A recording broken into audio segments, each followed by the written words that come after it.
Tunataka kusikiliza kanisa. We want to hear the voice of the church. Where do you stand? We saw the church coming in a lot when it came to the time of electing our leaders. The church had a voice. So now that we are having these happenings in our country, where is the voice of the church as a civil society? What is the role of the church? First of all, does the church have a role? So those are the things we want to hear today. And if they have a role, what is it? When it comes to the young people, naona tuko na kaskazini hapa, najua mmemwona sana. What is the role of the young people, both as Gen Z, as millennials, as the people who are going on the streets? Kazi yetu tu ni kuenda kuimba hapo reject finance bill. Kazi yetu ni nini? What is our mandate and where do we want to go from here?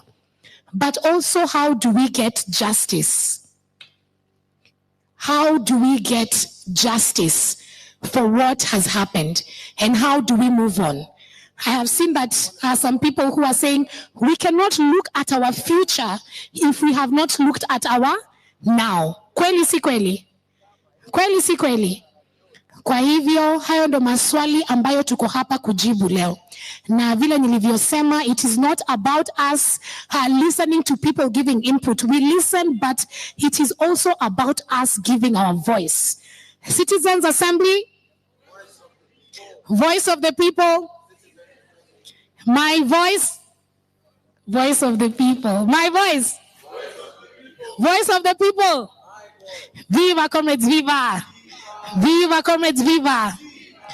Now I would like to invite the Vice Chancellor of the Catholic University to be able to welcome us and to say something. Karibu sana. Makofi as he comes.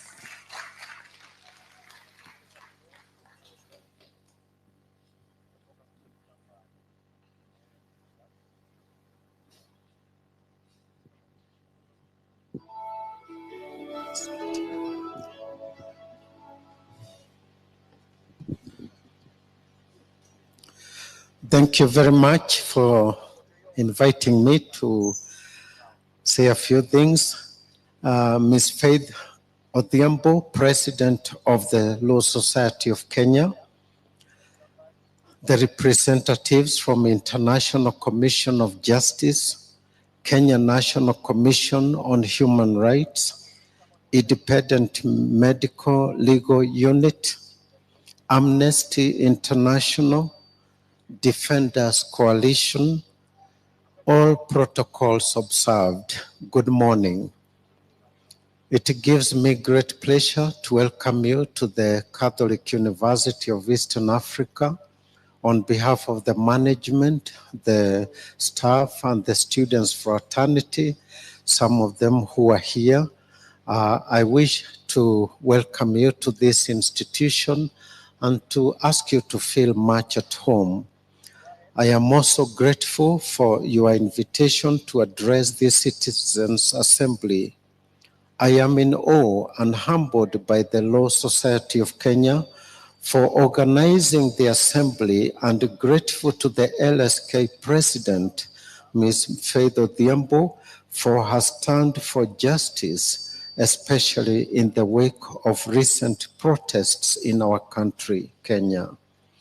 We are deeply impressed that you, an alumni of our university here, are living the values that we inculcated to you when you are a student of law in our esteemed university.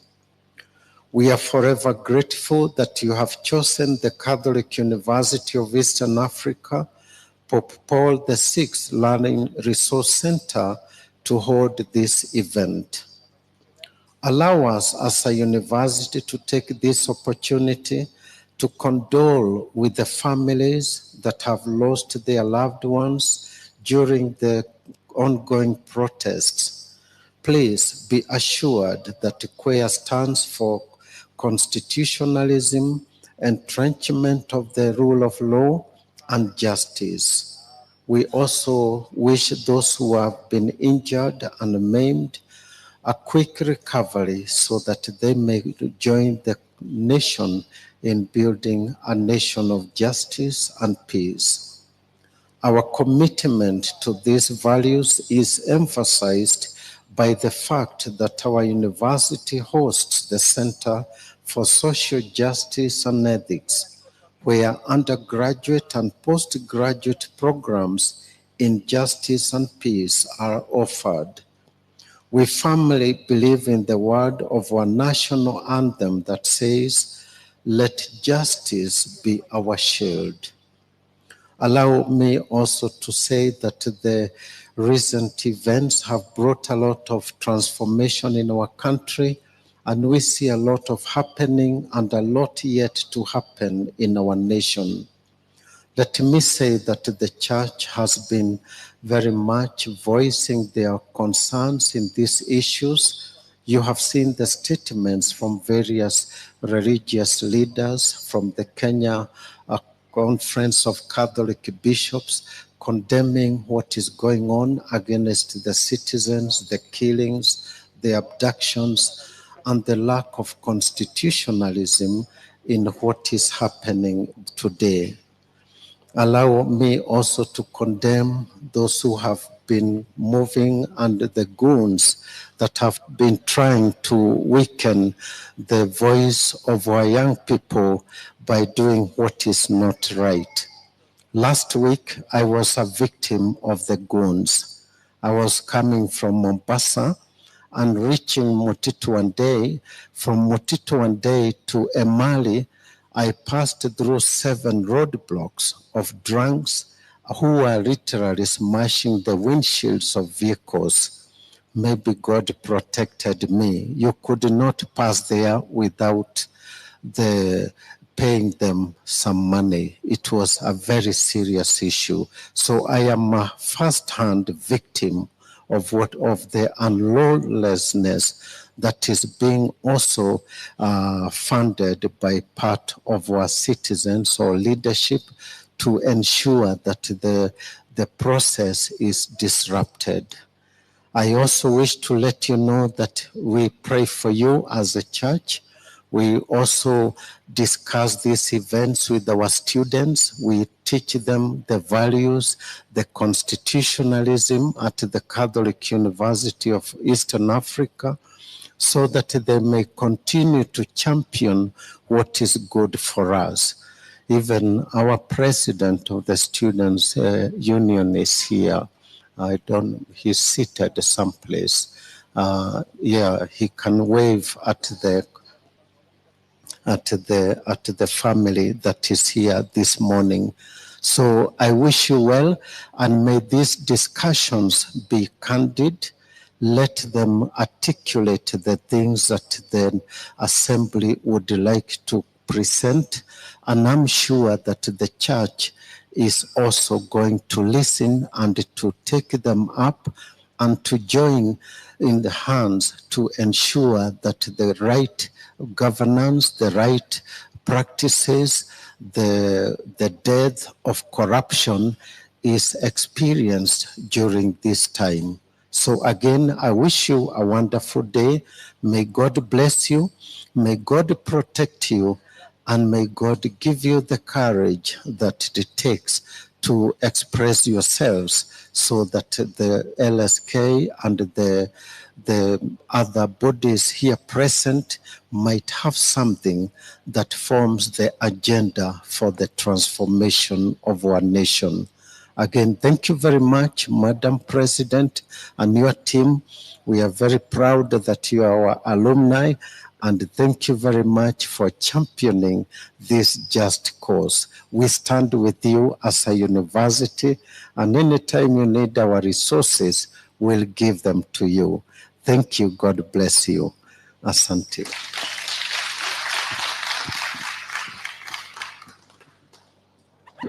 Thank you so much for being with us here on the second edition of the Citizen Assembly. In just a few moments, we're going to be speaking to somebody who went through pain and agony that was absolutely unnecessary. We'll be getting her story shortly, but for now, I'd like to paint the context of why we're here today. So allow me a few minutes to set the tone. The plight of Kenyan youth remains uncertain. The wave of the deaths of dozens of young people as law enforcement officers crack down on protests countrywide have left the citizen broken and divided.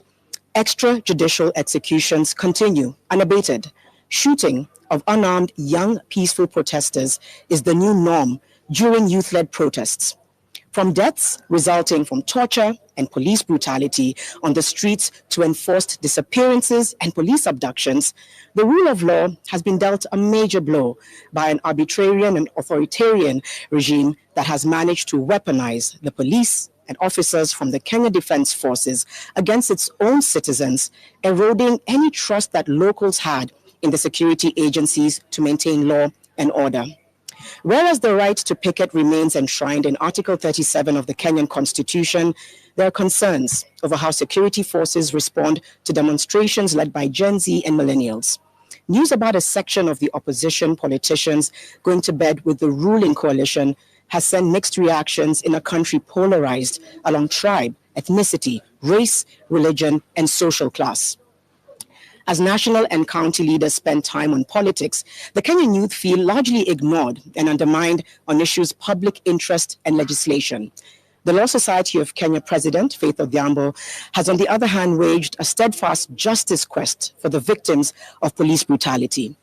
LSK, in conjunction with Amnesty International, Independent Medical Legal Unit, Defenders Coalition, Kenya National Commission on Human Rights, International Commission of Jurists, Haki Africa, and other human rights defenders have consistently been the first responders to citizens in distress. The youthful activists gradually feel accepted and accommodated by such groups and accommodations and organizations. Now, a number of the young people who keep demonstrating every Tuesday and Thursday have been captured by both local and international media, crying out for a listening ear. Most of the protesters vent their anger and frustration over a regime that has remained tone deaf. Yet, the protesters need a listening and empathetic platform with ability to convert their frustrations encapsulated in their non-negotiables to pragmatic and implementable solutions. The first steps of finding solutions must be directly derived from direct engagement with the relevant parties across the country. The need to seek justice for all victims remains paramount, and the first step towards peace is first justice for all victims and affected persons. And to realize any meaningful change, the youth must be given a platform to talk and be allowed to vent and be listened to. Now, Citizen Assembly seeks to act as a bridge towards a better, safe, and peaceful Kenya. So welcome to this edition. I'm Janet Bogwa, and today we convene amidst profound sorrow and righteous anger as our city streets, once symbols of democracy, have turned into battlegrounds where many protesters have been met with hostility and even death. Our government has failed us, resorting to political maneuvers instead of genuine leadership, with inept ministers leaving our nation adrift. Yet, we refuse to be silenced. We're here to uphold the dream of a just society through civic education, public participation in policy making, and holding our leaders accountable. We also pledge to report and remember those who are missing, abducted, or injured. Our unity, voices, and actions will reclaim our nation. And today we will hear from survivors, human rights defenders, citizen journalists, and more. We encourage you to continue to share this conversation online and engage with us. And this can be across the Citizen Assembly platforms, on YouTube, and other platforms. So make sure you're also using the hashtag Citizen Assembly and continue to share your own thoughts on all the happenings unfolding in our country. Now, as I mentioned earlier, we're joined by somebody who had to see firsthand loss and death. This is Mama Rex, and we're going to have a short conversation with her just to walk us through what it really means when we say that we need fairness and justice on our streets. Mama Rex, asante sana kwa kuwa nasi. Tuanze na kukuuliza, tuelezee vile unasikia. Okay, kwa sasa sijakubali kama ukweli kwa mtoto wangu aliuliwa kwa street akiwa bila pesa mkononi, na kuwa serikali haijachukua hatua yoyote hata kumshika ule mwenye ambaye alimpiga hiyo risasi. Na huzuni bado. Pole sana. Asante pia kwa kutuongelesha juu ni muhimu tusikie juu watu wengi wanaongea juu ya extrajudicial killings. Tumeona watu wengi wamekufa. Kabla tuongee kuhusu hiyo support unapata, tell us a bit about Rex. Rex alikuwa What was he like as a boy? Rex ni mtoto ambaye nimemlea kwa njia ya tuseme ya wokovu. Rex ni mtu ambaye alikuwa kijana mpole sana. Wale ambao walimjua wanaweza sema Rex alikuwa mtu mzuri, alikuwa mtoto mtiifu. Hakuwa na ile tunaweza sema ati ana uchokozi wowote.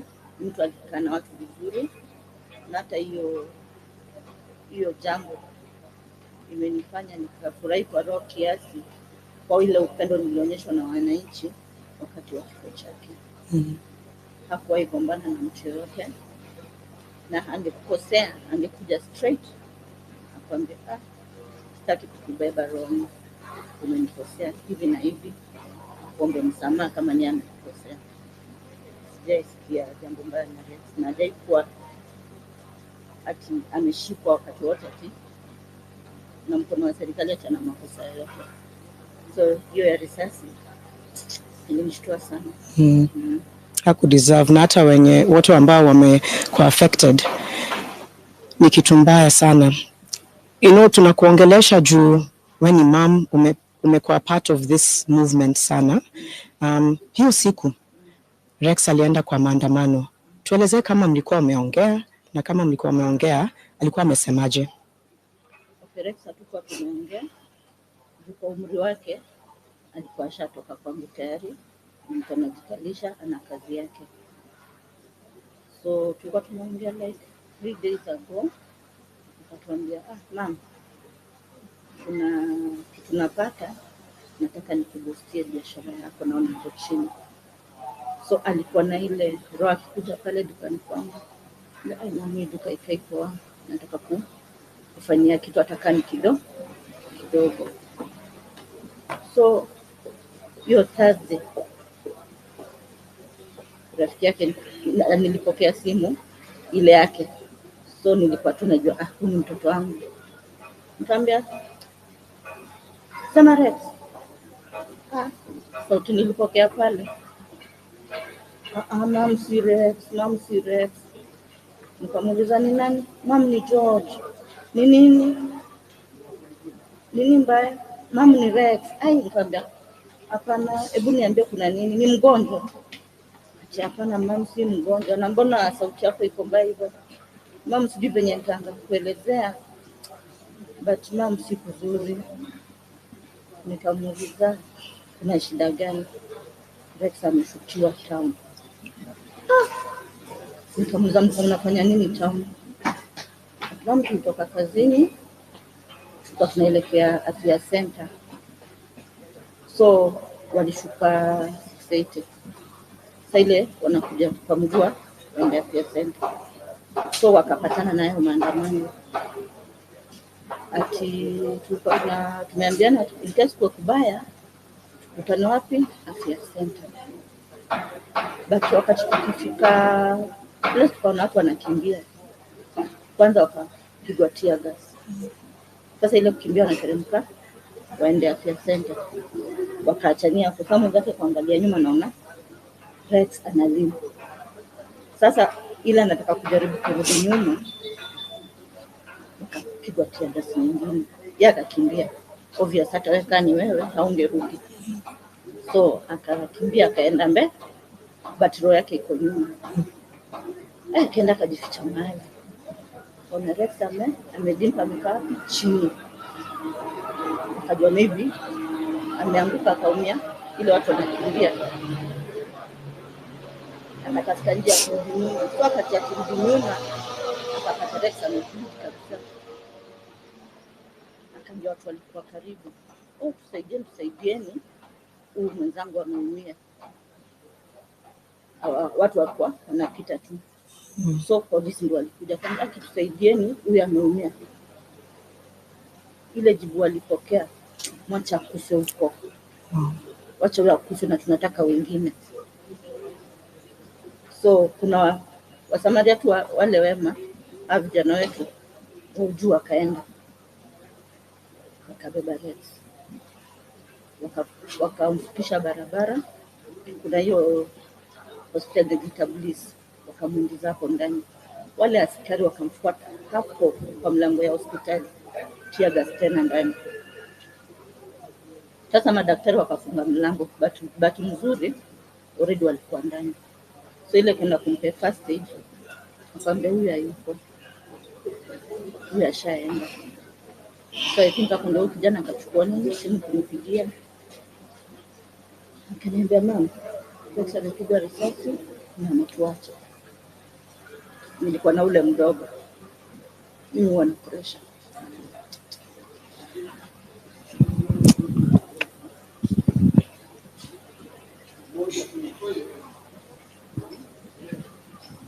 It's okay. Kuna nguvu kuendelea kuongea? Nilichoka, nikakaa chini, nikamwambia ule mdogo, nikamwambia funga duka. Akaniambia mama nini? Nikamwambia mama, si umesikia Rex ameshutiwa. Akaniambia amekufa. Akaniambia duka, nikapigia babake, nikampigia, nikamwambia mtoto ameshutiwa, ako kwa kliniki fulani town, tukimbie, maybe hajakufa. Unajua ile ngazi, maybe ako unconscious, maybe hajakufa. Basi harakisha twende. Nikapigia ndugu yake mdogo, akaniambia mama, kaa hapo, najua shida yako, kaa hapo usitoke. Nikamwambia iko na nguvu, acha nifike kwa nyumba. Na tukakutana, tukaenda hospitali hapo, tukaingia hapo Blues, tukampata hapo tu chini. Daktari akaniambia pia aliletwa hospitali kama ashafariki. Nikamwambia daktari, fanya jambo, mimi naona mtoto wangu hajaenda. Sasa okay,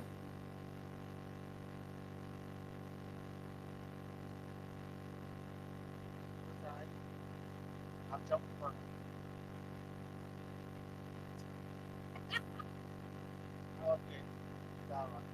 Haya macho, director hapo macho. Sawa. Director hapo macho. Macho.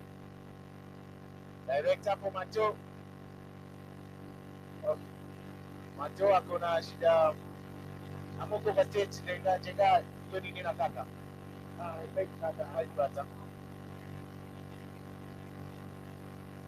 Macho.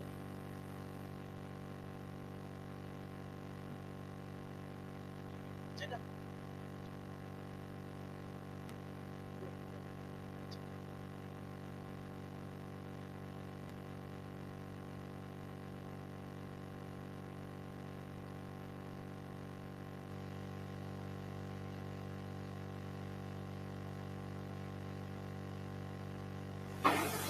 nikamwambia hao nataka kunipeleka wapi? Jua wamekuja na jua ndio wamemuua, nataka kunipeleka wapi? Atio, unajua since ameuliwa kwa street, lazima kuandike statement. Tukakaa kwa like 3 hours hawakukuja. Sasa ile naambia mtu hapo, hebu ndani Central mkaripoti tubebe mwili juu sisikii vizuri kwa mtoto wangu hapa chini. Senye wanatoka pia polisi walikuwa hapo nje, akamkujia mwili. Nikauliza shwari, huyu ninyi mmemuua na singependa mpeleke City Mortuary, mnaweza kubali nimbebe? Ikiwezekana. Nikauliza kwa nini? Ati maybe wewe tufuate, lazima ingie City Mortuary. So kabla wambebe, nikamwambia daktari, ngoja. Alikuwa amebeba kabag, nikamwambia nitolee hii bag. Nikamwambia hapana, nataka kwanza kuona hiyo risasi imepita wapi. Wakamvua trouser, wakanionyesha pale risasi iko. Nikamwambia daktari, mbona huku nyuma ako tu sawa? Akaniambia risasi bado iko ndani. Unasikia? Niambia risasi iko ndani. Akafinya the thigh. Akaniambia unaona hii kitu ngumu iko hapa? Hiyo ni risasi. Nikamwambia haiwezi toka. Akaniambia hapana, hiyo ni police case, lazima apelekwe mochari, city mochari. Asubuhi mrauke by 8 mko yako afanywe postmortem ndio mtu ampeleke kwenye mnataka. Nikamwambia sawa. So hapo tumetukandikiwa report. Nikaona askari wameingia wanaongea nao madaktari. Mimi kitu nilikuwa ni idea mtoto wangu. Nikamwambia daktari, kwani hakuna barua? Akaniambia acha nikuandikie. Janet nilipa barua ati alikuwa na deep wound. Sio gunshot. Sema tu kwa wakati nikachukua tu nikaenda. Kwenda city moja kumweka huko. So mimi kwa roho yangu nilijua huyu mtoto ako na risasi pale. So asubuhi tunafaa kufika hapo by 2:00 itolewe tukiwa hapo. Tulifika asubuhi. Hakuna government pathologist, hakuna sijui nani. Tungoje. So tukingoja pale, Mheshimiwa Ketera akafika wa kwanza. Ndio mzazi wa Terex. Nikamwambia nasikia tunataka kufanya postmortem. Nikamwambia ndio. Nikamwambia mnangoja. Nikamwambia kuna government pathologist na kuna private pathologist. Nasikia government pathologist hajafika. Tukiongea hapo Mheshimiwa Sifuna akafika. Pale mama mimi nikamwambia mtu alishutiwa pale town. Tukamleta na singependa tayari. Ndio basi tungoja afanye postmortem ndio atolewe. Kidogo Mheshimiwa Babowino sasa ndiye amesimamia huko kwetu. Akafika. Akatuuliza kuna kitu mnangoja? Tukamwambia yes. Tunangojea government pathologist hajafika. Pia wakatusaidia kungoja. So by midday hapo amefika. Wakaulizwa shida ni wenye walibeba mwili askari hawapatikani. Aje sasa na tulikuwa hapa tukiandikisha statement wote. Akasema tutangoja. So kama si ile push ya Mheshimiwa Sifuna na pia atawangefika. Alipusha akaambia sasa this is too much. Kuanzia 2:00 sasa ni 7 sana ninaelekea.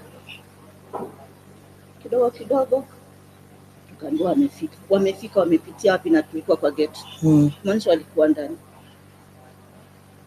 Akasema sasa tukaitwa aende afanywe hiyo postmortem.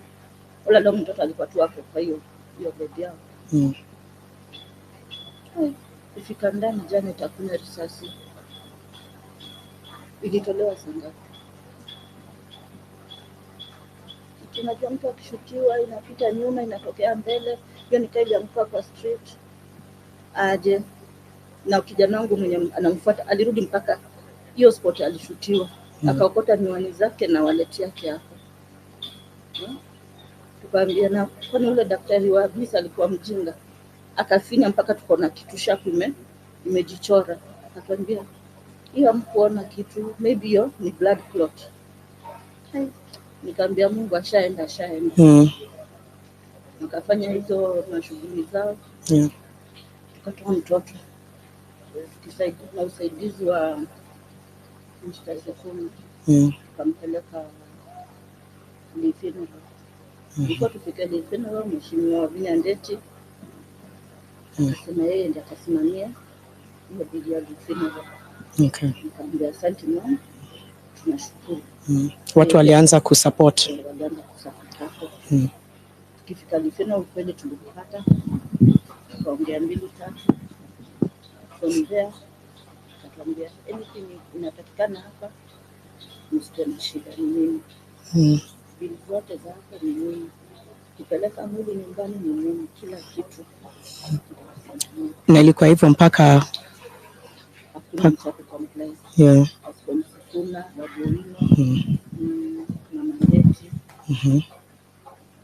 na MNC wa ndani walitusaidia. Mpaka ulimzika. Okay. Mama Rex, unajua unatuelezea na ni kama vile tu watu wameanza kusikia hiyo frustration na watu kuwa harass na kuuliwa. Tukiwind up, kwanza nataka utupeleke from ulimzika, si ndio? Alafu nataka uongee kuhusu hii mambo bado inaendelea. Rex ni yule mtu ambao alileta hii kitu to the limelight, yeah?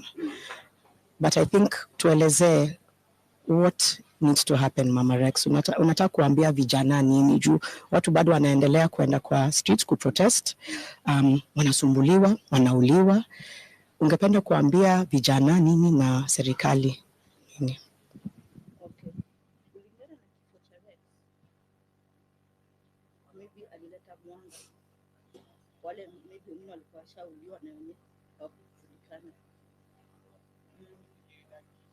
Rex wakati ameaga, nimepokea simu mingi. Rex alikuwa mwezi. Nikamwambia mwezi, kuja mpaka maji. Alianzia utotoni, mpaka pale amegrow, mpaka pale alikuwa anaishi kama kuna kesi yoyote. Rex alikuwa mmoja wa kuandamana. Kuambia alitoka chuo na walikuwa na shughuli zao. Nasikia kama wamepanga kabati. So maybe walikuwa wanakujia hizo kikao za vijana town. Ilikuwaje akapatikana kama familia? Hata mimi sasa niko kwangu naenda town nipatikana na maandamano. Sijaenda kuandamana, nimeenda shughuli zangu. So kuna vikundi vimenitisha mashahidi. Alikuwa nikamwambia alikuwa kuna huyu kijana alinipigia simu anaitwa George, anaogopa kutoa ushahidi kulingana na venye uko sahihi. Neno natoa ushahidi unakuwa abducted. So mama yake amemwambia asimpate kutoa hizo ushahidi. Sasa inakuwa ni kama mimi nitakosa mtoto wenyewe, alafu akipata shida itakuwa ni mimi. Yeah. So hajakuwa able kutoa ile ushahidi. But ushahidi ni gani tunataka try? Footage ziko pale town. Mpaka venye polisi alikuwa anashoot, mpaka venye Rex pale alilemea. Kuna ushahidi mwingine gani tunaweza kupata? Kwa wazazi ambao watoto wamedhulumiwa, kifo, majeraha, ulemavu wa maisha, at least wanafaa waongee. Juu kuna mtu kama mimi sijaikuwa kwa media, nimekuwa kwa media na ikifa ya mtoto wangu. Kuna wale wazazi ni wanyonge. Unapata mzazi mtoto wake amepatikana ameuliwa, anasema ni ya Mungu. Mtoto atuko Lang'ata sababu ya nini? Hana uwezo. Hata ukijua fulani ndiye ameua mtoto wake, huyo fulani ako covered na serikali, atapatikana kivipi? Wewe mwananchi mdogo utabishana na serikali? Uwezi. Na kwa tuseme mimi sahi, mimi at least ule askari alionekana na wanamjua na bado alishutwa na kwa media tu, si ndio? Hakuna kitu amefanyiwa. Mtu kama huyo akuja ni threaten, nitaongea? Sitaongea. Nitajikunja kama maji kwa mtungi, nyamaza. Ingekuwa mzuri venye vijana wamejitokeza, walete ule mwanga, waseme hatutaki kurudia tena. Hakuna mzazi mzaa mtoto asubuhi kesho useme mtoto wangu ameuliwa, ni sawa. Hakuna. Na hakuna mtoto tuseme hata sasa niseme nataka kuzaa, sita replace Rex. Nitaishi na ile uchungu. Na hakuna haja mzazi mwingine apitie kitu yenye nimepitia. Ndio unakuja kwa media, na Rex juu ya polisi, na Rex hapo hivi. Hakuna mtu ananijua. Maybe mtu ananijua ni watu wa estate. But ukikuja huku nje Mama Rex alifanya, si mzuri. I'm still mourning. Yeah. Okay, tumesikia ushahidi hakuna. But na bado najua mtu kama atapata justice. Ule Mungu naomba, najua atapata justice. Yeah.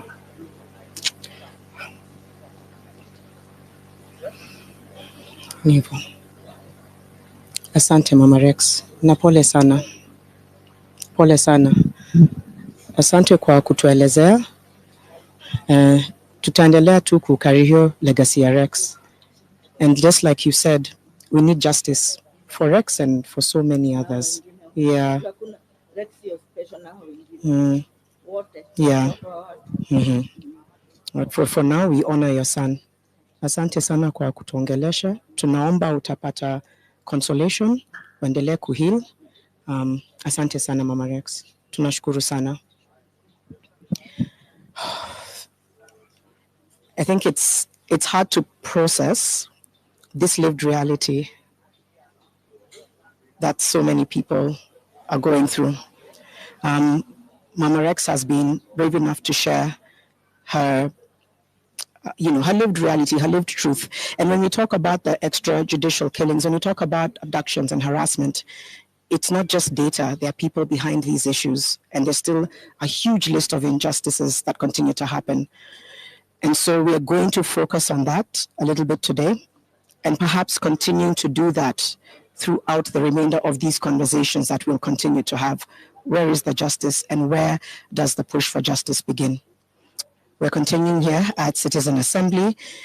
We now cross over for spoken word, perhaps to take us through the storytelling of the day.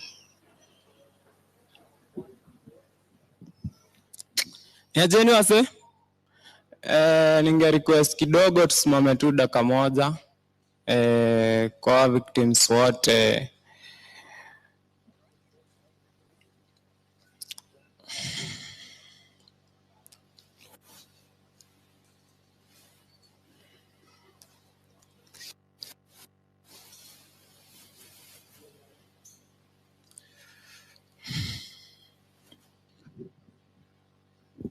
Asanteni. So mimi naitwa Cricket Rights ni poet. So leo hata wakichain my body lazima nita free my mind kama sere. Sita betray hii motherland kwa kusubmit cooperation. Kwa hii country imejaa patriots kwa jails na prisons. Economy ni colonialist na hii regime na create poverty na kufanya ama youths wanakuwa criminals. Nimekataa kunyamaza kuona tunaoga mikono kuserve bullets. Leo hata kama history haitaandikwa na pen, waambieni basi waiandike na rifle. Sina fear imprisonment kwa regime na treat citizens kama slaves. Inatudina human rights na bado kwa public holidays tunaimba love, peace and unity. So niaje hii country ni most democratic time others wanakufa kwa detention cells na torture chambers. Niaje hii country ni most democratic time others wanakufa na njaa. So country ni prison, home ya oppressed, alafu a small minority ina enjoy privileges. Exam papers zimechelewa kufika Turkana, ati transport ni ya udu, na ballot papers So gunshots na sauti za tinga hata kwa speaker, kwa mwananchi amenyeshewa inafanya hats zao even more wetter. Alafu kuna sauti ina ring kwa mind, mukinichagua hakuna mwananchi atabomolewa tena. Mukinichagua hakuna kijana atapigwa risasi. Hebu nione wale wanasema tuanze na ile jamaa ya bottom up, bottom up. Lakini Mkenya, soma story ya Jaramogi, utagundua Kenya bado hakuna wrong history kwa classes. Ndio maana youths legacy ya mseka Steve wajui, kazi tu ni biko. December 12 tuna celebrate Jamhuri Day, but story ya December 12 movement nani anainarrate? Mkenya, pambana, time ina fly. Na daily nation ni propaganda za orezo kwa flights kujaribu kuland jobs kwa youths. Nation is sick, hata doctors wako mgomo. Hakuna budget ya kufeed citizens, but kuna budget ya unconstitutional CASs at a cost. The Star News Bulletin, Mwakenya ririkage kina Karemi wanatumia kupass exams za history yenye stories za kina Karari. Ndudhu zimepigwa njama na kuerest kama role ya women kwa Maumau. Guy Mwadhani wa Igoro, hata wale walikuwa kwa scandal ya NYS bado wako kwa government offices wana earn. Meru alichagua governor wakidhani atapiga Kawera, lakini saa hii bado hakuna mwangaza. Nairobi Johnson bado anasaka ja kwa government inanua curtains za 10 million. Niambieni akina nani wanabebwa mapasia Zakayo? Shuka. So ni kanisa ilitumika kuomba kura, wakaswea na Biblia, but sasa wanatumia kifua kuongoza. Time constitution ilifaa kukaa tiba. Zakayo, shuka. So tutaunganisha stima, tutaunda barabara, tutajenga serikali na vijana ya bodaboda na mama mboga.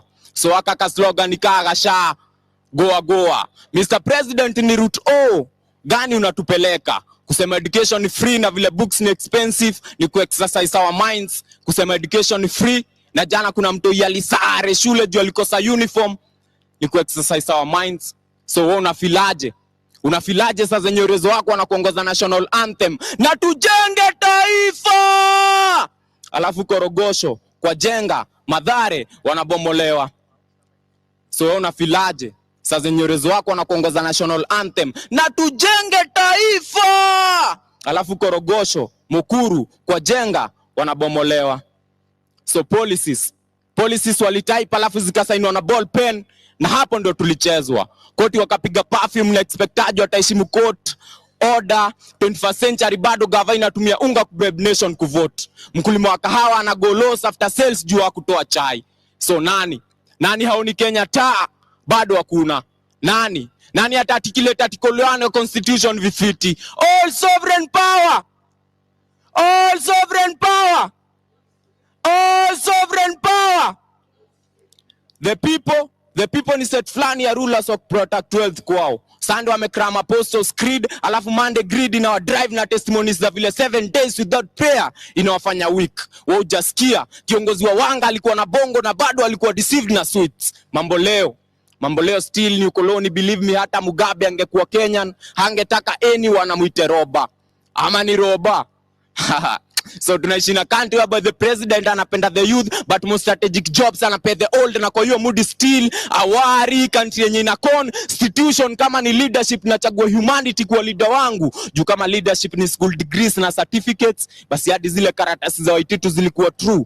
Ni Ferdinand alizimisinta pret. So pieces mob za peace wasanii wanaandika lakini bado hana amani. Kiongozi mwananchi alichagua already anamfichia white, already ana stock ya ngano ya kubandika posters time ya campaign na Turkana tunakufa njaa. Wanjiku hawezi afford kawairimo mkulima wa roskoko na majani chai, analia njaa toka time ya Nyayo. Afya center ni kama base flani ya viongozi waendea snacks. Docs ni less, hospitals ni less, na zenye ziko hazina madawa. Doka na complain of protective gears ndio anatekisha ya 4M na last time nurses wali strikes ni jana. Si wages zinafanya mwalimu kuata kidato, si wages zina donatives kwa evicted Kariobangi, Mukuru na Ruai. Unanyomokerua Ruai ginya hakiri. So equality iko wapi time kuna mwenye nchikare na kona aneka ya parking na neka smoking zone na parking large kuliko cho fulani iko Dandora, Korogosho na Mathare? Equality iko wapi time kuna mwenye nchikare na kona aneka ya parking na neka smoking zone na parking large kuliko cho fulani iko Korogosho, Mathare na Dandora? So tunataka police service ya police force. Utumishi kwa wote, si utumishi kwa kara wengine. Juu kara wengine ni same na photographers, kila time they've got a clear shot. Makara wengine ni kama kwa class waliitwa sura viatu vile wamekuwa sharp shooters. Tulienda recruitment za makarao alafu kaambiwa tuko na shida ya macho. Alafu after kutembea station tukapata afande amevaa miwani. So niambieni nani alifunga mwingine macho ama tulifungwa macho juu tulikosa za macho? So niambieni nani alifunga mwingine macho ama tulifungwa macho juu tulikosa za macho? So mimi naitwa Cricket Rights. Unaweza ni follow kila platform at Cricket Rights. Unajua nikikuja hapa nilikuwa nafikiria tuliambiwa Yesu anakuja juu ya sisi wanyonge waliodhulumiwa. Alafu tukaambiwa atakuja kama mwizi. Alafu nakaa nafikiria if kama anakuja kama mwizi na vile Kenya maybe hata anaweza kuwa kwa Mukuru kwa jenga mahali kwa gunia. The government sucks that way. Sindio?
Thank you everyone for joining this citizen assembly. We're continuing with the conversation. You've heard the pain by Mama Rex as she gave the ordeal that she went through, losing the son to a police bullet.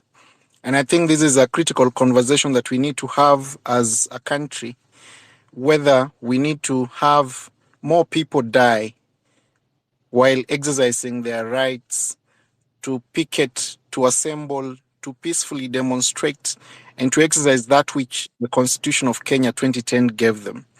We are continuing the conversation. I think we have so many speakers who want to put in their contribution to this citizen assembly, both those at Catholic University physically and those of you who have joined on this space.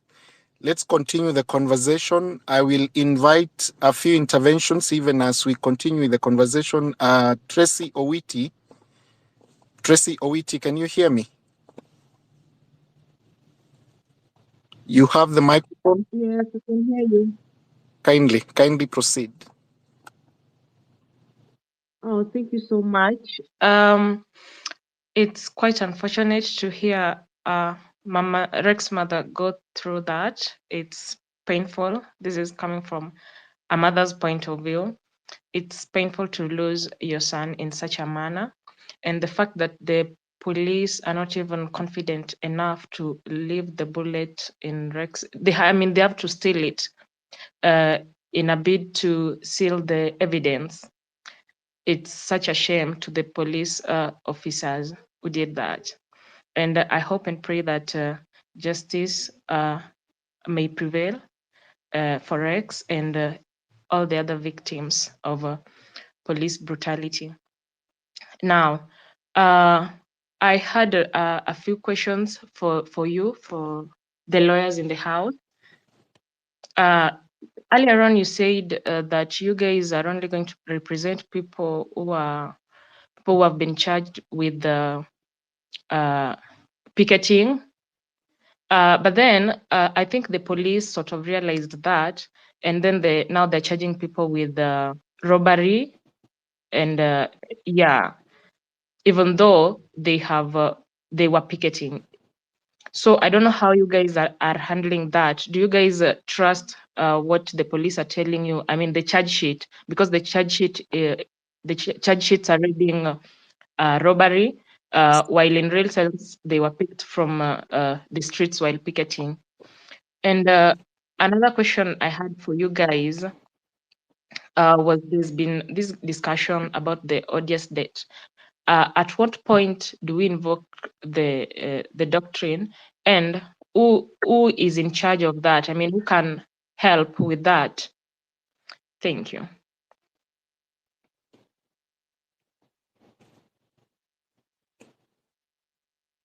Thank you, Tracy, for those questions and interventions. We'll pick more questions and interventions. Anonymous, kindly, you have the microphone.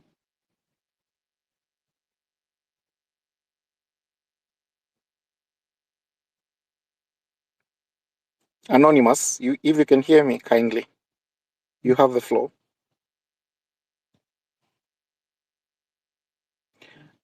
Adrenaline.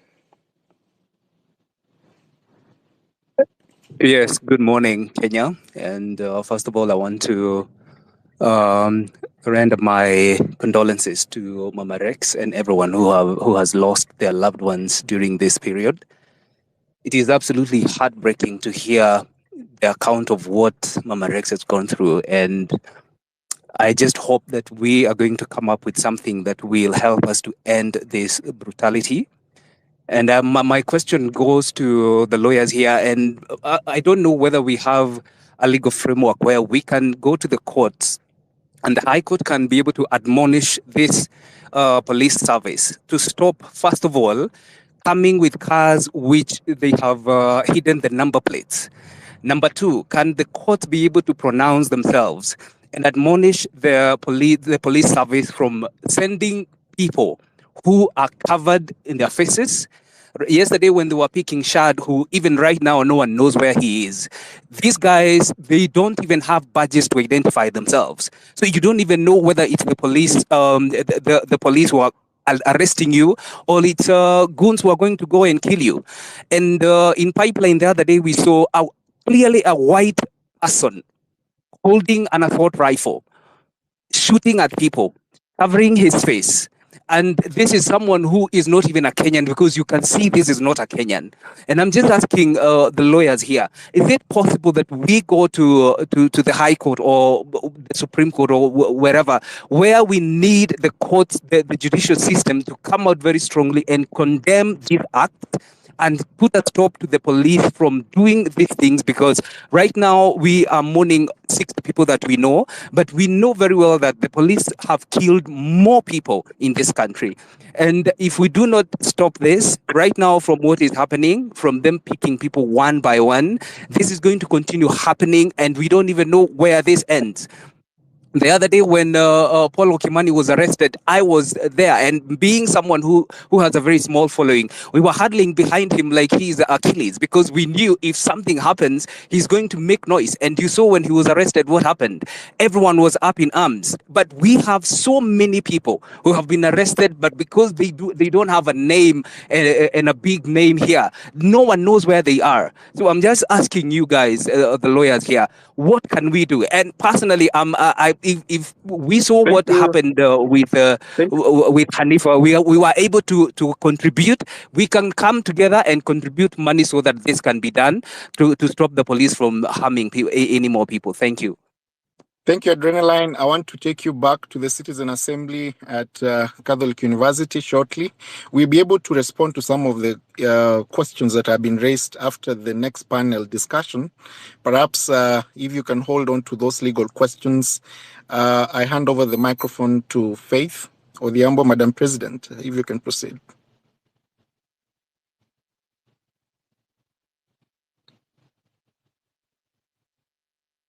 Also hosting here at Catholic University. And in just a few moments, the panelists are ready to give us their accounts, their perspective. Before that, though, I'd like to invite to the stage Stephen Bogwa, LSK Council member, who needs to give some remarks because he has to dash to the courtroom. So let's allow him that. And let's welcome him to the stage as he comes on to share some remarks with us in the room.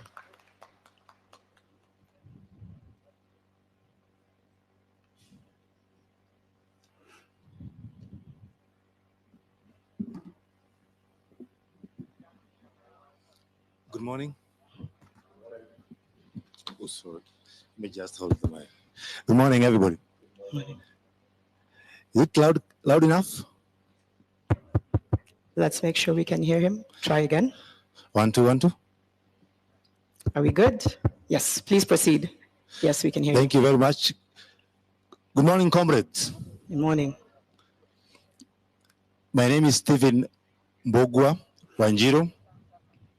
I'm a council member with the Law Society of Kenya.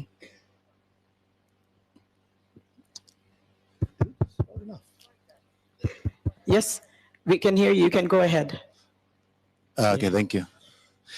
And one thing I can say today, I was listening to Mama Rex's story, and I've had the pleasure of having met her at her place, and many other victims who have underwent this police brutality. It's very sad for a country when we watch this kind of atrocities taking place under the government's sponsorship and orchestration by the government to ensure that they oppress the common mwananchi for only doing one so-called mistake, to protest and demand for the respect of the rule of law and to demand for good governance and accountable governance.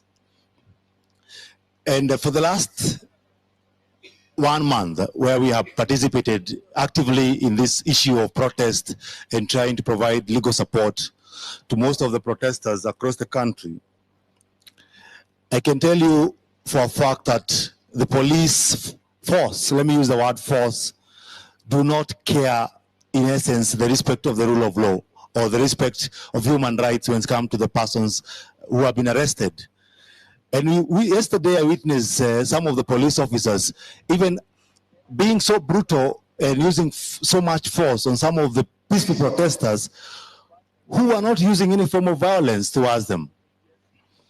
I think, and I want to encourage us not to tire, not to keep quiet. I know they may try to gag some of us, they may try to gag some of our members, or use force to intimidate them to stop advocating for good governance and rule of law. But one thing we are strong at is speaking up and pushing forward with this conversation and actively participating in all forms of demanding for accountability.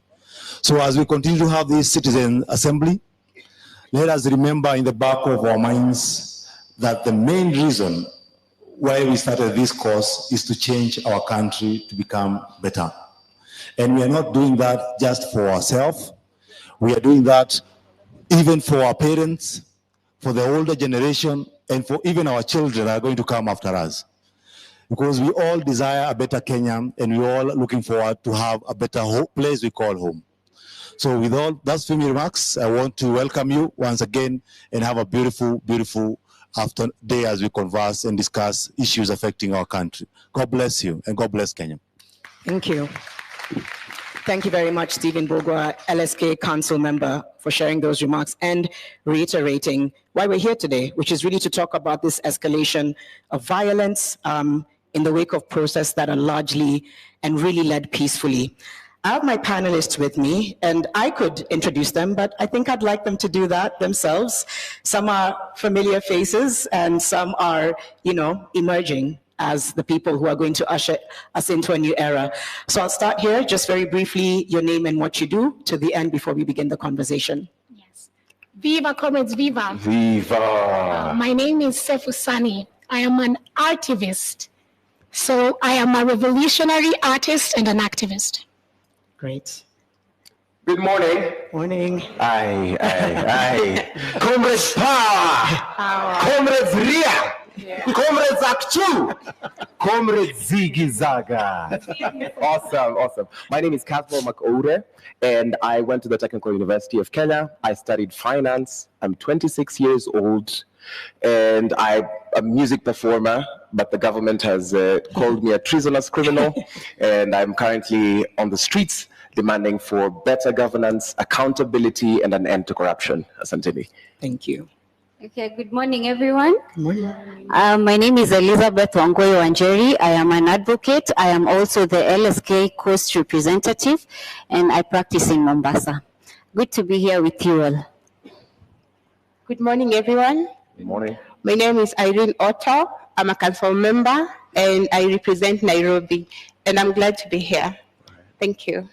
We're glad to have all of you. The council member just said something interesting. He urged us not to tire. And I think it's important because, and maybe I can get reflections from you, there's a sense that people get to a place where they say, how much more can we go? How much more can we sustain? Yet there is an importance in sustaining such a movement. So very quickly getting your reactions, because we are also going to talk about this escalation of police brutality.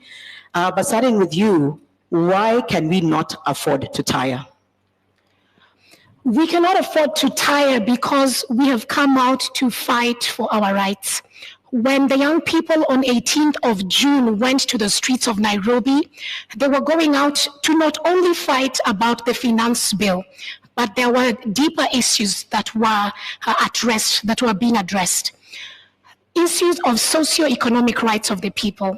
If we look at our Article 45 of the Constitution, socio-economic rights such as the right to health care, the right to good education, the right to a good livelihood, to be able to access education, employment, all these issues that are supposed to be addressed by our government, by our leaders, whom we are the people who we give mandate to these people. We exercise our rights as citizens, either directly or indirectly. So when the people took to the streets, they were exercising their rights directly, because the people whom they gave the mandate to do that indirectly have not done that. So we cannot afford to tire because we have not yet reached where we need to go.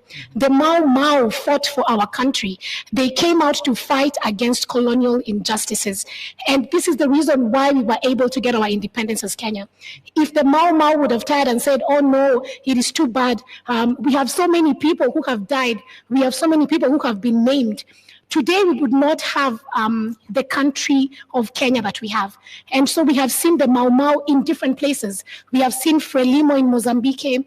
We have seen the ANC in South Africa at that time, who came out to fight for their country. And we relieved ourselves from the shackles of colonialism. But unfortunately, we are still living under the guise of neocolonialism, where there were some black people with black skin who took over power, but they continued with those reigns. So this is the reason why we cannot stop. Us as the Mau Mau of today, the Gen Z of today, the millennials of today, the Kenyans of today, we need to fight until we reach to such a place where we have achieved justice, we have achieved our socio-economic rights, we have a place where people are not dying in Madare because of floods. Young people are not unemployed. We do not have to pay such high taxes. And when we elect our representatives in parliament or in any other capacity, they are able to actually amplify the voice of the people and not just their own voices for their own gain. Right. So we cannot tire because we cannot go back on gains made. Kazmal, you've been consistently at the forefront of really amplifying this unanimous voice around saying we need change. And like I said, there's this interesting point we find ourselves where people are starting to almost say, well, there's certain things that have been done. Perhaps we should now move to understanding that this is the best that can be done, or this is, this is a solution. Whereas I think a lot of us know it's not. It's in the guise of, but really, it's a massive tone-deaf approach to what people are asking. How can we sustain momentum? How can we sustain the activism to ensure that at the end of the day, the voices are heard, the people are heard? How can we continue to sustain it? Thank you, Janet. One of the ways I see we can sustain the oomph and the zeal of this movement is in remembering how far we've come. And I say this because, just to bounce off what my sister, Comrade Sefu, has said, if we tire, we despise the blood of Rex. If we tire, we despise the blood of Shujaa Kennedy, a 12-year-old boy who was shot. If we tire, we are sanctioning that children should be tear-gassed in schools. If we tire and if we lose our momentum, we are enabling a corrupt regime. It is ensuring that all of you who are in Queer in pursuit of a better future will never get into a workforce. And if you do, you need to have the surname of a person currently sitting in government. I think the way we can sustain, and personally what drives me to be part of this movement, is the fact that there are people who once left home and will never go back. There are people who left home on the 25th and on the day we occupied Parliament who are going to exercise their democratic right to assembly and will never walk again. I think about these people and ask myself, what is so special about me that I should be tired? What makes me so special that I get the right to be tired? Does the mother of Rex, who has shared one of the most heartbreaking stories I've had, does she get the luxury of being tired? Her son was out to ask for better governance, to ask for a better future. For me, he lay his life down so that I might be able to make it for the Citizens' Assembly. I think it is only wise that I contribute that way. If I get tired, Evans Kiraito, who was shot by the police, because these are not victims of accidental happenings. They were not struck by acts of God. These are victims of police excesses and police brutality. We are living in a country that has a police force that is living under the guise of a police service. If I get tired, does the couple that raised Evans, that is now being detained at Central Police Station, have the luxury to be tired? And I think while it is exhausting, while we live in a world where you're supposed to be a student and this is not how we envisioned to spend our 20s, certainly not for me, in the gift of community, in knowing that I can look to the side and see my sister fighting, I can look to my side and see my brother fighting, I can look to you and see you reporting the facts as they are without being gagged. Those are some of the things we can do. There is most definitely going to be protest fatigue, as is the norm of any process that we undergo as human beings. But for the sake of the sanctity of their lives, of the comrades we lost, for the sake of the families they left behind, for the sake of the dreams and the brains that were splattered on Parliament Road, we cannot afford to get tired. It is okay to take some rest, but for the sake of the comrades who've gone before us, let us not tire. Let us not tire. And I think just both what you and Sephora have alluded to is those before us didn't. So why should we? You have, though, very accurately talked about protest fatigue. And I think there's going to need to be conversations that reinvigorate people so that they don't feel like, oh, it's done. Right. Or maybe this is the change we need, because we're starting to see that. And unfortunately, it gets us back to why we started in the first place. Right. Elizabeth, again, from the perspective of legal, the escalation of brutality is something unlike many have seen before. Even just yesterday, you know, people peacefully mourning with the parents and relatives of those who died, and then on video, just like grabbed, arrested. Where does the law come in? I know it's a complex question, and this is a complex matter. Sometimes it's not, but sometimes it is. But what rights are there to use that kind of excess force? And because people want to continue to agitate for change, what happens now? Because it's, in a sense, it's erasure, it's silencing. So from a legal perspective, what is this that we're seeing playing out? And how can we allow people to know that they should be safe when they go to protest peacefully? In my view, what was happening, like what happened yesterday, is just a classic case of a government just battering its population into submission. That's just what it is. So you're back to a point that you cannot resist anymore. That's just it. So it is not legal, but it is just a tactic that they're using to beat us to submission. Now, what my view is, any government that is in place should have a humane face. Now, this has got nothing to do with legal or being it a legal perspective, but it has to be a humane face. Now, if someone, I mean, common sense dictates that if I'm burying, the much you can do is give me at least some time to just finish the ceremony, then you can come and barge in. That is just common human decency. But you see now what the government is doing, it is now engaging in psychological warfare. It is actually wrong. So what we are saying is, why can't the relevant authorities just follow the right procedure? It's not like someone is going to run away if they're already attending a funeral. Let them finish. Just give them the decency of mourning, and then you can continue. But we are also seeing a situation where they're even now going to estates now. They're taking those attacks to people in their own homes. You see? So we're really getting to a point where now the population is getting so battered, they don't know where it is safe anymore. You're not safe in the town, you're not safe in your own home. So where do you go now, you see? So it's just instilling that fear. But people need to know that nothing comes easy. And this government, actually what it is doing is actually very wrong. And in terms of protesters, they should actually, if the police were doing their work of actually giving protection to the protesters, just going along and ensuring that the protests are taking place as per the law, then all these things we're seeing are really unnecessary. I don't see why the government has to go into estates. If people are running away, why would they be running away if the proper procedure of a protest is actually being followed? So I think we need a humane face to the engagement that is there between the police, the relevant government authorities, and its own population. That's what I think. Yeah, thank you for setting that tone and saying it's clearly, completely, it's unlawful, because it's important that that's highlighted. Irene, what happens now? Because the public trust is lost. It's broken.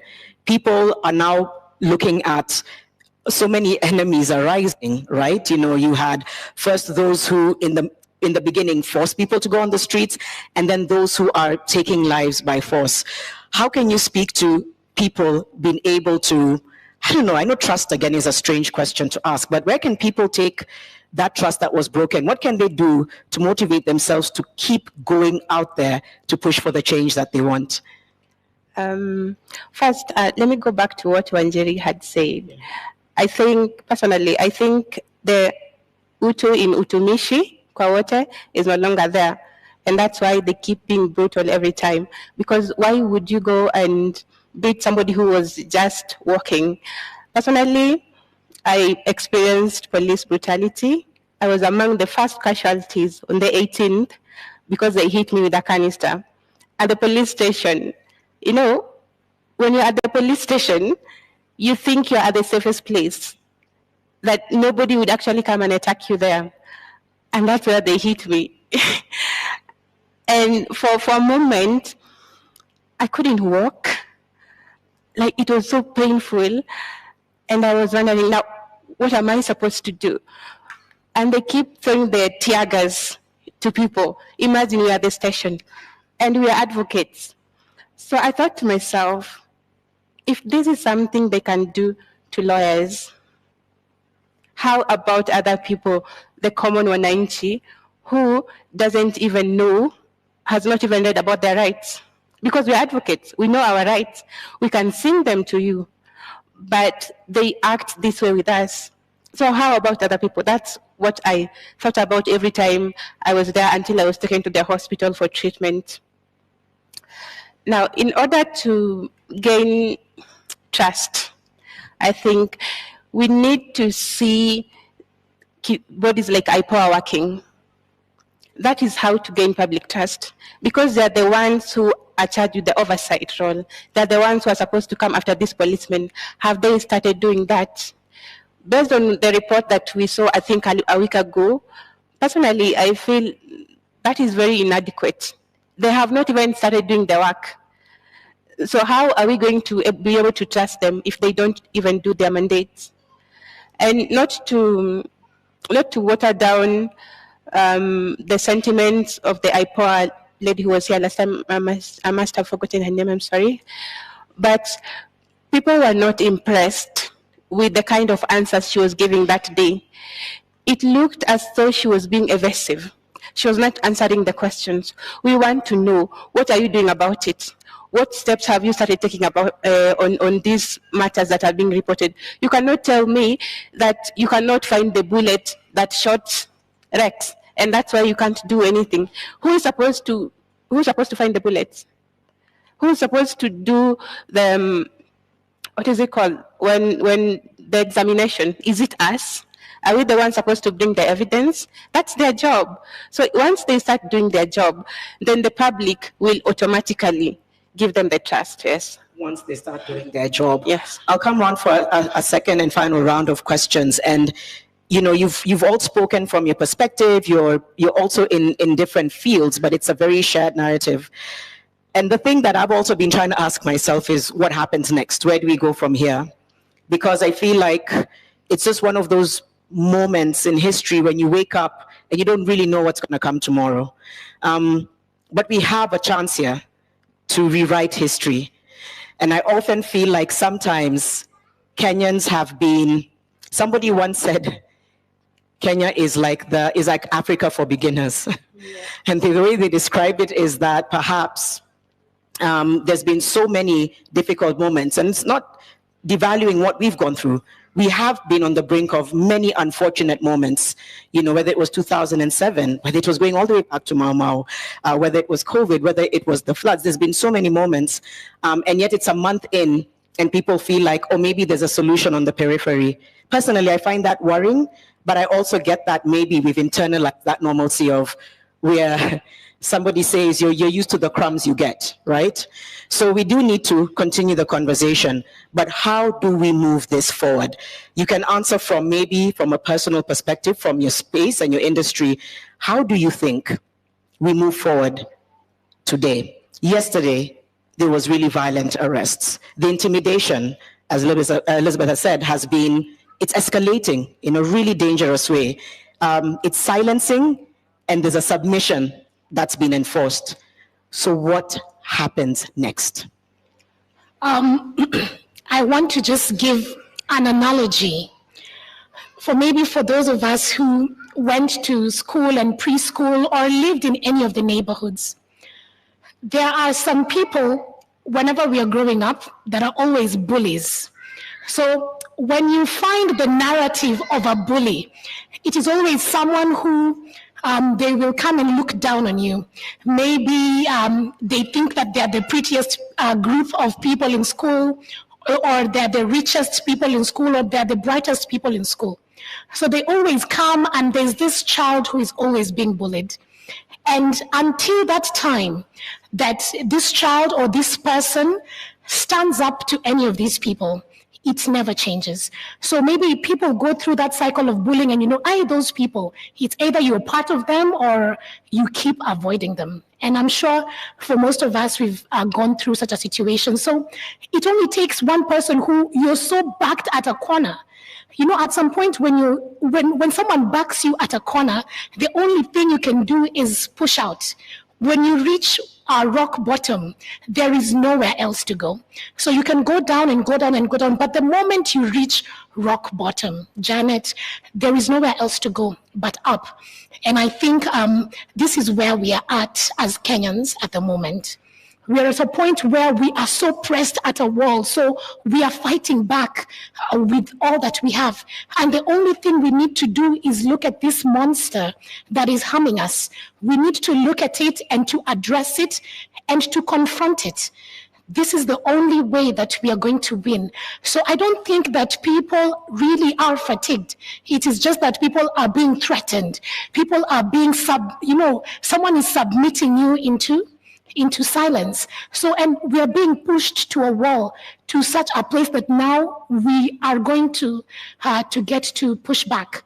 When we look at the situation today and the conversations going on, even political conversations and around the scope, a lot of people are saying, okay, you know what, there's a lot of anarchy now, there's a lot of looting, there's a lot of, businesses that are losing their money. And I just want to say that money is not more important than lives. Money is not more important than justice. We can talk about peace, but we can have peace and hunger. They can coexist at the same time. We can have peace and have exploitation. They will coexist in the same space. We can have peace and we can have injustice.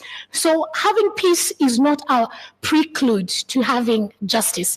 What we are asking for is justice. What we are going out to get is justice. And in the words of one of our forefathers, known as Dedan Kimathi, he says, it is better to die on our feet than to live on our knees. So we cannot keep on living on our knees because we are scared. It is better to die on our feet, fighting and getting this justice that we want, than it is to live on our knees. And also I'll finish, before I finish, with Thomas Sankara, who says that any soldier who does not have an ideology is a potential criminal. So a soldier in this case does not just mean the military people or the police, people who are fighting for their rights and their justice. And all of us who are going out there are soldiers. So we need to have an ideology and see what is this that we really want to change. And really what we want, for example, it's not just Ruto to go. We want Ruto and Rutoism, whereby you're picking people because they're your friends, where we have people who are in cabinet and they're not really qualified, where we have the police using excessive force, which they should not be doing. So we want an overhaul of the system. And when we have this in our mind, then we should be able to get to where we're going. I want to finish with a song, because I said I was an artist, and this song speaks truth to power, and it goes out to all of us for us to be able to be enhanced, to have power, to go out for... Can you save your song for... I would love, because I want to give you the moment to... So once we finish, before we allow you to leave, just so that we can kind of end with that. Is that okay? Right. Yeah, because I'm looking forward to that. And I think it's... Kazmo, she said something interesting. Sometimes you're back to a corner and you have two options: you fall down or you push back. Where can people find the courage, the conviction to push back, yet they feel they're faced with anarchy, with death, with threats, with intimidation? How can we collectively push back, and what happens next? I'll start with a rather radical statement. There's this word that everybody is afraid of. The word anarchy. I don't know why you're playing safe around that word. Anarchy is a political ideology. And it is the political ideology that the government wants to push us to. And I say this because if you analyze what the word anarchy is, it's just basically anti-Rutoism. Because what the outgoing President Ruto is running is akin to what could be described as, and pardon my largesse, a kakistocratic tumbocracy, in the sense that the only way you can qualify for this government is if you're utterly corrupt, if you're utterly inept and uneducated, and if you have a name that has bedeviled this country for long. So sorry to break it to you, fellow comrades in the Catholic University of East Africa and all other school-going children, that you will never be in government because you're educated and you stand for something. Dimwits, all of you. That is what we are fighting. I need us to be alive to this reality because that informs our now and that will inform our what next. I used to be shy of this question, but Kenya is akin to, I would liken our beloved country to a beautiful woman in a narcissistic and abusive relationship. And asking that woman what next is after she bears her heart out to you and you tell her, wa, sauta do. It is imperative, it is incumbent upon us to, one, figure out how do we take our friend from this situation, because otherwise we run the risk of victim blaming. And a lot of the times the people who are asked what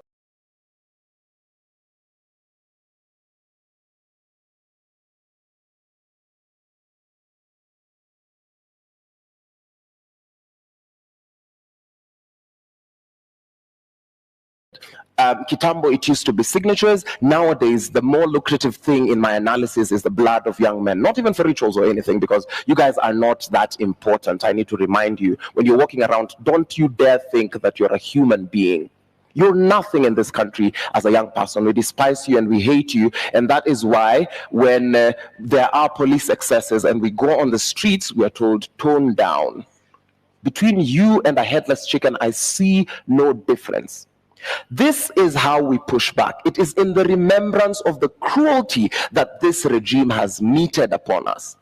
When you remember that corruption is akin to genocide, when someone steals money that was meant for vaccines, when someone steals money that's meant for higher education, when someone steals money that's meant for food, it should anger you because there are millions who will never get to see the light of day. We push back because of the resolve we have while saying Daima Sisi wa Kenya. We will push back because what next looks like this. We will deal circumfoniously with this government. We will root it out. We will ensure that all these corrupt officials face the law. We will ensure that rogue policemen, and it has gotten to a point where we have to be very radical in our communication, in the sense that abnormal behavior during abnormal times is normal behavior. The state is trying to push young men and women to violence because they cannot reason. That is why the only way the state can deal with you is if they criminalize you, because they know they can manipulate criminal law. We push back by remembering the comrades that we have lost. We will push back because we are Kenyans, and as my sister and comrade Masita Rus would say, Kenya ni home. Thank you for that. Powerful statements there. I know we're really short of time and there's still a song to be sung before we go, but I mean, such amazing sentiments from you both. Maybe as you wind up, Elizabeth, and I'll probably come to you as well, Irene, there is this sense of we need that conviction and resolve. How do we also move forward with heavy education? I think it was Irene who said, we know, like, you know your rights, you know the law. So how do we then now move forward by emphasizing a lot on people being equipped with the knowledge on their rights, because that's always been taken advantage of. That's the one thing that has been a constant. We can start with you. How do we move forward in terms of the civic education, in terms of education on policies, to allow us to use that to exercise our democratic rights? Very briefly. Yeah, I'll be brief here. In fact, when you asked what next, I was going to say it's just not as simple as saying it is step 1, 2. Now, I'll give a simple analogy. When you give birth to a baby, do you sit there and say, what next? No, this is a process. Now, you start a process of nurturing the life. And nurturing life has a process. You start when the baby can do nothing. They talk, they walk, they go to school, and finally, they're independent. Now, here we have already birthed a revolution. Now, first and foremost, what people need to ask themselves, I don't think people are tired as such. It is just that the tactics that are being used to infiltrate the movement is what is making people lose interest in it. But I think they're very much into it.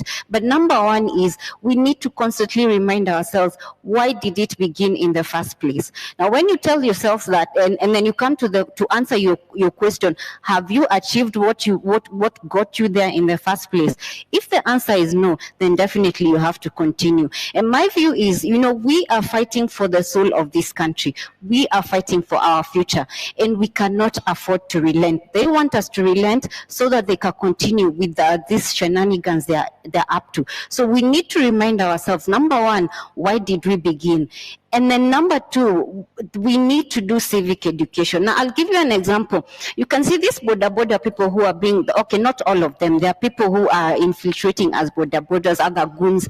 We need to do a massive civic awareness among the population. Show them this is the problem. If you did not stick to these handouts you're being given, this is the better path that you can get when systems are working. Let us fight. I've always said, let us fight for systems that are working for each and everyone. Let the leaders put in place systems that are working, and everyone will be okay. It's not an issue that we all want to be crazily rich, but if you can meet your needs and you can live a decent life, most people will be comfortable with that. So we need to remind ourselves two elements. We need to remind ourselves why we began, and number two, we need massive civic education for the population. Thank you. Very important. Finally, Irene.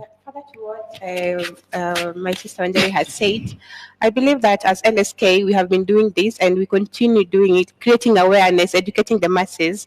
We have legal aid clinics. We always host them at different court stations, and we are always urging people to come. And you can ask as many questions as you want. And because of the time that we are in, such avenues go ahead to help people understand how our country runs, what their rights are, what their duties are as citizens, and what they should expect from the government. I actually believe that we are not against taxes. Our problem is how are our taxes being used? That's the biggest problem, because why are you taxing people yet they don't see any benefit? We don't have roads, we don't have hospitals, we don't have proper working schools. Even higher education has become a problem. Are they going to, like they were saying, they give people border? I'm not looking down on border riders, but all of us cannot be border riders.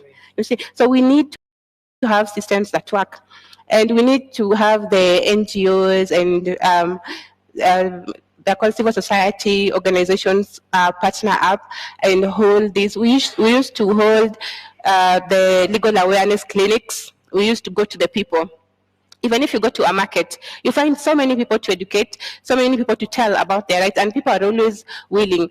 But even when they're not, sometimes you go somewhere and they want something, wanakuuliza, umetuletea maziwa, umetuletea mkate. I say sometimes we don't have bread, but we have knowledge, and I urge people to actually show up for these things. Thank you. Thank you for that emphasis on educating and enhancing the knowledge. Before we allow our song, quick announcement, and this is for those in the room, those who are watching. If you or your loved one has gone missing, been arrested, tortured, detained, injured, or died since the beginning of the protest on the 18th of June 2024, please feel free to record your complaint at room L4. So I believe that's now on site, room L4. There's going to be a service that will allow you to lodge a complaint, talk about who is missing or injured, and be able to be led to the right services that can hopefully get you the justice that you deserve. And I think a lot of those platforms exist as well around these platforms. So continue to look out for a lot of these organizations and platforms that are allowing you to lodge complaints, talk about those who are injured, also psychosocial support for a lot of people. Make sure you look out for that information. And so before we head over to the space in just a few moments, a huge thank you to all of you. I think a round of applause, as I know we're going to be led out with song.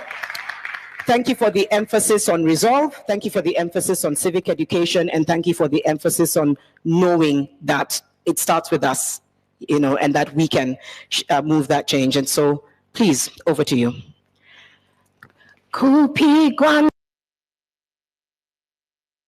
maisha hakutatuzuia sisi wananchi kunyakua uhuru wetu na haki ya jasho letu. Tumekataa kupiga magoti mbele ya hawa wauaji. Bila shaka sisi pia ni watu, hali ya utumwa tumeikataa. Tutanyakua mashamba yetu, tupiganie uhuru wetu, tuikomboe elimu yetu, utamaduni na viwanda vyetu. Sisi hatutaki kudhulumiwa, hatutaki tena mauaji, ili kupetuli angushe haki na uhuru zichanue, na uhuru wetu wa Kenya, uhuru wetu wa Kenya, tupigani. Let me see your face. Na katiba yetu, Kenya wa Kenya, katiba yetu wa Kenya, tutekeleze. Asante sana. Asante sana. We cross over now to the X space.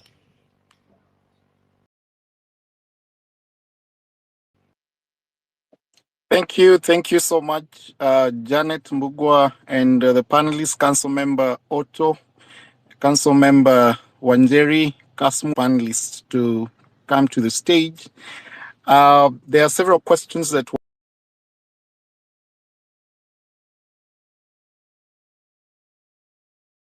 where you can register the people who have been disappeared. If you have this information, you can be able to pass the information to the Law Society of Kenya for purposes of following up. The number is 08